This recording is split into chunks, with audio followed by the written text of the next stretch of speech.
Good morning, students. Hope you all are good.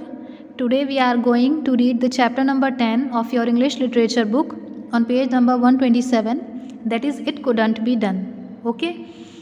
Now let's start. Basically, in this chapter, the speaker tells us that we should never give up in our life. Okay इस chapter में जो speaker है वो हमें क्या कहते हैं, वो कहते हैं कि we should never give up in our life. हमें अपनी ज़िंदगी में कभी भी हार नहीं माननी चाहिए and without even trying anything. और अगर हम ये करते हैं कि हम कुछ ट्राई करते ही नहीं हैं, उससे पहले हम ये कह देते हैं कि हमसे तो होगा ही नहीं, तो that is wrong. Okay, so this is a poem that has been converted into a picture story. ये एक पोएम की फॉर्म में थी जिसको आपकी बुक में एक पिक्चर स्टोरी में कन्वर्ट करके दिया गया है. And it is about a young man who refused to be caught down by discouragement or disappointment that came from different quarters. ये एक यंग मैन की स्टोरी है जो बिल्कुल डरने से मना कर देता है. जो दूसरे लोग, जो अदर पीपल उसको डिस्करेज करते हैं, अलग अलग तरीके से उसको डिस्करेज करते हैं, वो बिल्कुल नहीं डरता है और वो गिव अप नहीं करता है अपनी लाइफ में. So let's start. तो इसमें क्या होता है, एक यंग मैन है, वो अपने ऑफिस में है और उसके जो कोलीग्स हैं वो उसको क्या कहते हैं, जो यंग मैन है ही इज़ अनफिट और फैट. ओके, वो फैट है और अनफिट है, तो वो उसको क्या कहते हैं, वो कहते हैं एक मैराथन रेस है, a long race of about 42 kilometres. एक लंबी रेस है 42 किलोमीटर्स की, कि तुम इसमें पार्टिसिपेट करो ही मत. क्यों? क्योंकि तुम तो अनफिट हो, तुम तो फैट हो, अनफिट हो, तुम कैसे इसमें पार्टिसिपेट करोगे. So this is a poem, this is a chapter of a young man who is responding to the situation in his office. अपने ऑफिस में उस situation को respond करता है where his colleagues feel that he won't be able to participate in the marathon because he is fat and unfit. It couldn't be done. Somebody said that it couldn't be done, but he with a chuckle replied that maybe it couldn't, but he would be one.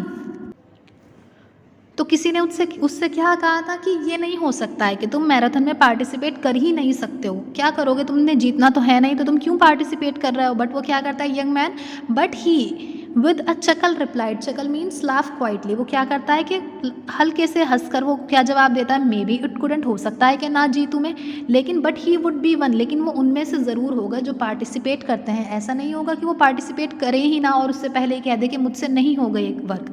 Participate तो मैं ज़रूर करूँगा इसमें. Who would not say to till he had tried, so he bucked right in with the trace of a grin on his face. अब वो किसी भी work को करने के लिए बिल्कुल रेडी है, बकल्ड रेडी है, fast something with the trace of a green on his face, और अपने चेहरे पर एक स्माइल लेकर वो बिल्कुल किसी भी वर्क को करने के लिए रेडी है, कि वो मीन्स मैराथन के लिए बिल्कुल रेडी है. If he worried he hide hit, और अगर कोई ऐसी सिचुएशन आती है कि जिसमें उसको डर लगता है, वो पैनिक हो जाता है, तो वो उसको क्या करेगा, वो उसको किसी भी तरह से हाइड कर लेगा, वो उसको छुपा लेगा. He started to sing as he tackled the thing, और वो क्या करता है, वो गाना गाना शुरू कर देता है, ख़ुद को रिलैक्स करने के लिए, रिलैक्स फील कराने के लिए. वो he started to sing and as he tackled the thing, और क्या tackle means to make a determined effort to deal with a difficult problem और सिचुएशन की. उसके सामने एक डिफिकल्ट प्रॉब्लम है, मैराथन उसके लिए एक बहुत ही ज़्यादा डिफिकल्ट सिचुएशन है कि वो कैसे करेगा उसको पार्टिसिपेट. तो उसके लिए वो एक डिटरमाइंड एफर्ट करता है, अपनी पूरी कोशिश लगा देता है कि मुझे ये वर्क करना ही करना है. That couldn't be done and he did it. Somebody scoffed, oh, you will never do that.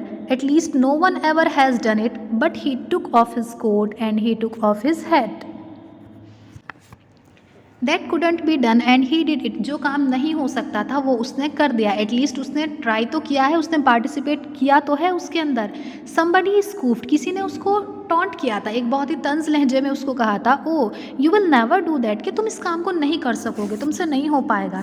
और कम से कम किसी ने इसको ट्राई किया ही नहीं है, कि जब इस वर्क को किसी ने भी ट्राई किया ही नहीं है तो तुम कहाँ जा रहे हो उसको करने के लिए.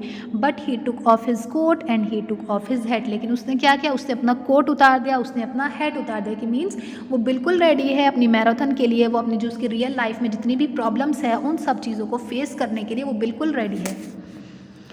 And the first thing we knew he had begun it, what a lift of his chin and a bit of a grin, without any doubting or quit it, he started to sing. And the first thing we begin he had begun it, और सबसे पहली बात क्या है जो हमें पता चलती है, एटलीस्ट उसने स्टार्ट कर दिया है, उस चीज़ को उसने स्टार्ट कर दिया है कि हाँ मैं ये वर्क कर लूँगा। With the lift off his chin means वो बिल्कुल कॉन्फिडेंट हो गया है अब, and a bit of green, और उसके फेस पर एक स्माइल भी है, भले ही वो फेक स्माइल है उसकी कि वो थोड़ा सा पैनिक ज़रूर है, लेकिन वो उस चीज़ को शो नहीं कर रहा है। विदाउट एनी डाउटिंग और क्विडिट, बिना किसी शक के, बिना किसी ये सोचे कि वो इस वर्क को नहीं कर सकेगा, उसने अपने मैराथन को स्टार्ट कर दिया है। And he started to sing, और उसने फिर से गाना गाना शुरू कर दिया कि वो किसी भी तरह से ख़ुद को रिलैक्स फील करा सके। As he tackled the thing that couldn't be done, and he did it. There are thousands to tell you it cannot be done. There are thousands to prophesy failure. There are thousands to point out to you one by one. And he tackled the thing. और जैसे ही उसने काम को करने शुरुआत की है, एक अपने एफर्ट्स लगाने उसने स्टार्ट किए हैं जो कभी वर्क नहीं हो सकता था, फिर एक टाइम कैसा आता है कि वो उस वर्क को कर भी लेगा। और there are thousands to tell you it can not be done, और आपकी लाइफ में बहुत सारे पीपल ऐसे आएंगे जो आपको ये कहेंगे कि आपसे ये वर्क नहीं हो सकता है, आप इस वर्क को नहीं कर सकते हैं, बहुत सारी बातें आपको बताएंगे। There are thousands of prophecy to failure,